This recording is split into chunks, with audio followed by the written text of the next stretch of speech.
2023년을 끝으로 약대에서만 반영되었던 2+4 체제와 피트 시험이 폐지가 되었습니다. 이 말은 뭐냐면요, 약대 편입은 지금이 기회라는 겁니다. 그래서 오늘은 2024년도부터 달라지는 약대 입시 흐름과 2+4 체제와 피트 시험이 폐지됨에 따라 올해 첫 시행되는 약대 편입에 어떻게 대응해야 하는지 자세히 알아보도록 하겠습니다. 기존의 약대 입시 전형으로는 2+4 체제로 운영이 되고 있었기 때문에 대학교를 2학년까지 꼭 수료해야 했고, 약대에서 요구하는 선수 과목도 수강해야 하면서 최종적으로 피트 시험에 합격을 해야 약대 3학년으로 입학이 가능했습니다. 굉장히 특이하고 신선한 제도였지만 생물, 화학, 물리와 같은 우수한 자연계열 인재들이 약대 편입으로 빠지는 부작용도 있었는데요. 이러한 부작용을 최소화하면서 약학교육의 전문성을 더 강화하기 위해 2023년을 마지막으로 2+4 체제가 6년제로 개편이 되었습니다. 학제 개편뿐만 아니라 약대를 가기 위해서 필수로 응시해야 했던 입문시험인 피트시험도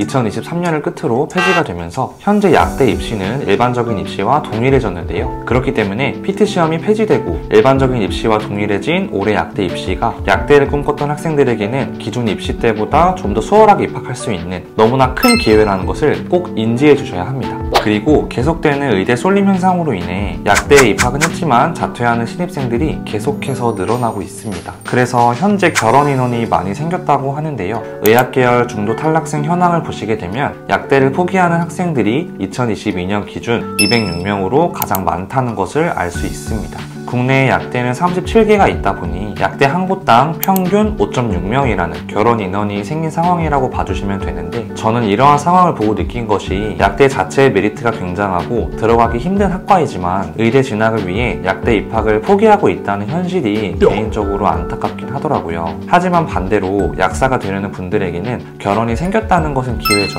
현재 결혼 학생을 편입생으로 채우는 방향으로 실제 논의되고 있기 때문에 앞으로의 약대 편입 전망은 계속해서 확장되고 커질 것으로 예상이 됩니다. 그래서 저는 올해 처음으로 시행되는 약대 일반 편입이 굉장히 중요하다고 생각합니다. 피트 시험이 도입된 지 얼마 안 된 초기 당시에는 기본적인 것을 묻는 문제가 많았고 출제진 분들도 감을 잡아나가는 시기였기 때문에 첫 시험 자체의 난이도는 어렵지 않았던 것처럼 올해 본격적으로 첫 시행되는 약대 편입은 약대를 꿈꾸는 학생들에게 엄청난 기회입니다. 사람들이 잘 모를 때 약대 편입이라는 것이 처음으로 시행되는 해인 만큼 기존의 약대 입학에 실패했거나 약대 편입을 고민하고 계신 분들은 올해 꼭 원서 넣어주셔서 남들보다 앞서 나가는 여러분들이 되셨으면 좋겠습니다. 올해부로 시행되는 약대 편입 평가 요소는 기존 의학계열 입시와 동일하게 공인영어, 필기고사, 학부성적, 면접까지 해서 총 4가지를 대비해 주셔야 합니다. 공인영어는 서울대와 중앙대를 노리시는 게 아니라면 토익으로 준비해 주시는 게 제일 무난하고요. 필기고사는 보통 생물, 화학이 대표적이라고 봐주시면 되겠습니다. 또한 이과 계열이기 때문에 높은 학부 성적을 보유하고 있는 게 당연히 유리하기 때문에 평점 관리 특히 신경 써 주셔야 하는데, 만약 성적이 좋지 않거나 최종 학력이 고졸이신 분들은 학점은행제라는 제도를 활용해서 성적 세탁하시고 약대로 편입원서 넣어주시면 되겠습니다. 대표적으로 단국대와 아주대를 예시로 편입학 요강을 보여드리자면 지원 자격란에 학점은행제 통해 취득한 학위로도 충분히 원서 접수가 가능하다고 명시가 되어 있기 때문에 최종 학력이 고졸이거나 학부 성적을 높여야 하는 학생이라면 빠르게 학위를 따서 원서를 넣어볼 수 있고, 전문 멘토와 같이 과정을 진행하기 때문에 평점 관리하기 수월한 제도인 학점은행제를 통해 약대 편입을 대비하시는 방향을 권장드리겠습니다. 추가로 학벌, 나이, 스펙을 주로 보는 정성대는 학점은행제로 지원하는 곳이 불리할 수가 있어요. 그러니 학부 성적 관리가 잘 되어 있는 학생들에게 유리하면서 학부 성적, 영어 점수와 같은 정량적 요소를 중심으로 선발하는 정량대를 노리시는 방향을 권장드리겠습니다. 그리고 약대로 편입 원서를 넣을 때에도 기존 입시와 동일하게 선수 과목을 수강해 주셔야 하는데, 보통은 생물, 화학, 수학 과목으로 선수 과목을 충족하듯 온라인 학점은행제 통해서도 선수 과목 수강이 가능하니까요. 학점은행제를 통해 약대 편입 준비를 희망하시는 분들은 이 부분도 같이 참고해 주시면 되겠습니다.